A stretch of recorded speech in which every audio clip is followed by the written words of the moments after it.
Hi everybody. I'm snowed in this weekend, so I figured that I would do some love readings for the last couple weeks of April for you. Um, I'm still using my camera. I don't have the fancy stuff yet, but I'll get there. So anyway, this is a reading for Aquarius and for specifically focusing on love. So whether you're single, in a relationship, fucking around, whatever, some sort of interaction you might have with somebody else, or, we'll see what's for you if you're not. I just kind of read what comes through. And of course, it's not going to resonate with everybody. But, if there's a message in here for you, great. Let me know with a comment. So, as I said, I think this is for Aquarius. So, you are the lovers. What I feel like is, because I shuffled and I laid out the cards, I didn't really go through them too much, but I just scanned. And kind of the situation I got was that, maybe you feel like you're happy and your partner doesn't. Or maybe like you're wondering about your partner's feelings type thing, because I feel like, you are in love with this person. You think everything is great. You feel like you get each other, that kind of thing. But there's some miscommunication here, or a lack of. So I feel like you love this person, but you're not really communicating right now. And,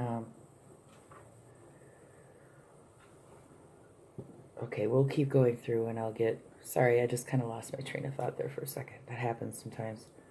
So, anyway, your partner with the Two of Wands could be searching for something else, or just be really indecisive right now. Maybe they want to follow a different path. I did get the Seven of Swords with this.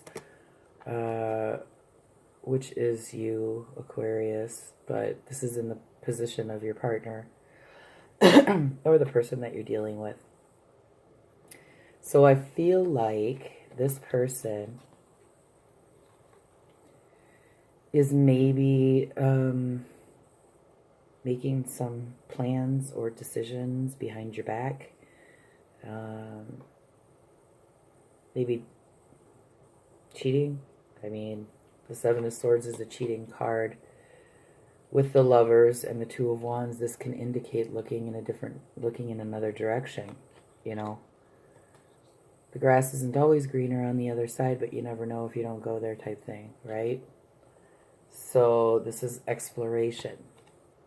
So I'm just saying that as a scenario, maybe somebody could be exploring behind your back. And this is what is causing this lack of communication, or this distance. Now, as your challenges in your relationship, or what is blocking you moving forward, I got Death in the Tower. I mean, two powerful cards. This is destruction of something. This is the death of something. So I feel like something needs to come to an end. Either the relationship or some aspect of the relationship needs to come to an end. Or, if it's a block for you to move forward, maybe you're single or whatever is... I just had it on them. I've been losing my train of thought today. I'm not sure why. Resisting is what I want to say. It's like, I feel like you keep trying to revive this situation when you know that it needs to go, because it's gonna happen regardless. This thing is gonna fall apart regardless, because the Tower makes us do it. So Death is saying, don't resist this change. You're gonna have a change here. Something is gonna happen, and it's gonna change this relationship. So, moving on to your past issues, the Eight of Pentacles reversed with the Eight of Cups. It tells me that sorry. There's like no work being put in emotionally, I feel like. Emotions or feelings are being ignored. Maybe you are being ignored or ignoring the other person, but with the cards in your partner's um, position, I'm inclined to believe that it's your partner as a past issue, or this person who is not putting in any effort towards you or the relationship or anything.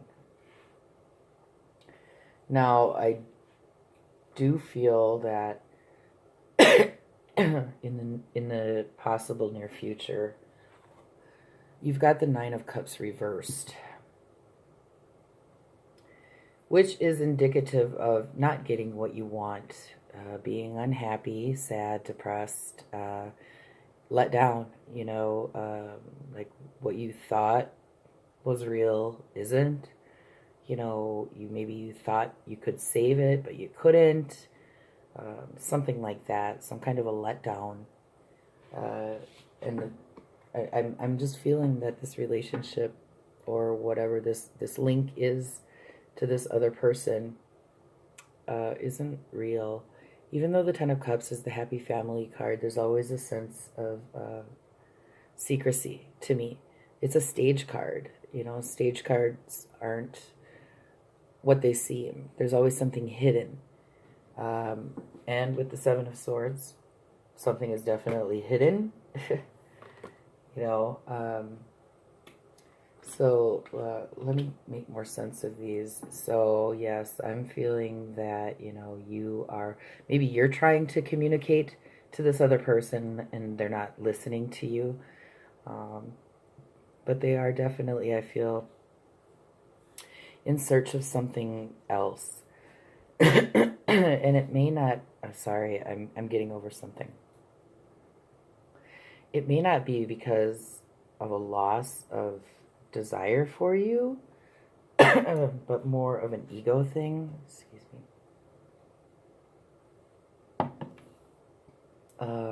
Like they feel a need to feed their ego or something. You know how it's like sometimes people need an ego boost, or they draw off of other people's energies. They feed off of other people. So it's like they need constant reassurance and, constant lifting up. And some people use sex for that, even though we all know that really isn't how it works, but we all do it. So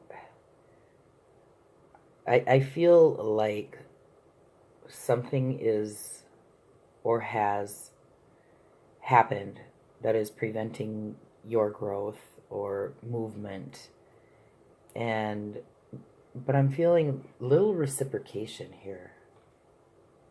Ego. I just feel ego. I hate to say it, but I feel like you have more feelings than the other person. At least that's what this reading is saying, that one person has more feelings than the other, and the other is just kind of playing around, not taking it seriously. I threw the Six of Wands down. So this is a Leo card. This is Aries. These are both fire. Ego. The Six of Wands is a very ego-driven card. Just look at them. I'm the shit, right? Tell me more. Feed me, type thing. This is a card of recognition, appreciation, being noticed, things like that. And there's a huge sense of ego. So I feel like, this other person that you're dealing with has a huge ego and they need it stroked. And they need to get that from, several different people. So I don't really, I feel like you may have been trying to give love, trying to feed this relationship, trying to make it grow, but it wasn't. It just wasn't. This is eons and eons of time. It's like forever going nowhere type thing. There's no energy being put into anything. There's no determination, there's no desire, there's just, I don't wanna. It's just done. So I really feel that the other person here in this particular reading situation doesn't want the same things that you want. And that's okay. That's okay. Not everybody is going to, end up on the same path. But, you know, we have to not be with people out of need or loneliness type thing. That's kind of the sense that I'm getting here. That, and I hate to say it and we hate to admit it to ourselves, but sometimes we do cling on to people for our own validation, and we need to let that attachment go. Let that attachment go. Because eventually it's going to happen for you. So that is kind of what I'm feeling. Let me know if this resonated with you or not. And I will see you next month. Thanks.